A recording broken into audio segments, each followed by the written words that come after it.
Hey guys, we're gonna do our world famous brisket recipe today. So here's how I started out. I spray mustard all over just like that, kind of smear it on, and then I'll flip it over, same thing on the other side, just mustard everywhere. If you have gloves, I would suggest you wear the gloves. And then you have a lovely assistant that'll help pour some seasoning on. So we'll pour the seasoning on a little bit more, please. Okay, so there we go. We just kind of pour the seasoning on like that. And then we'll flip it over and pour some more seasoning on. Okay. And if you notice, this is the fat side. That's good there.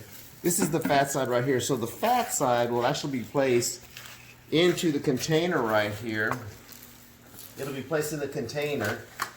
And then what we're going to do is we're going to seal this up really, really tight. So we're going to make sure that's nicely sealed like this.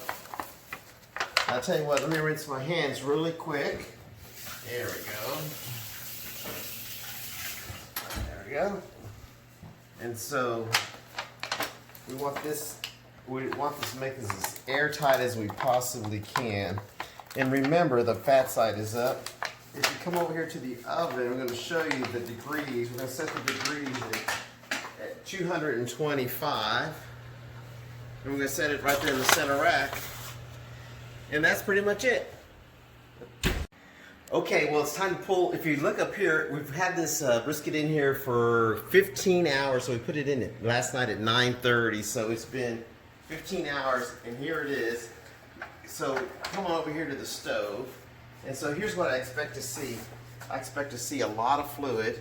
Come on a little closer so you can see the product. And here we go. And so all that stuff that it's been cooking in is it's actually helped to marinate it as it was going. So what I didn't mention earlier is that the mustard actually helps to be a meat tenderizer. So let's see what it tastes like. This is so good. All right. Have a good day.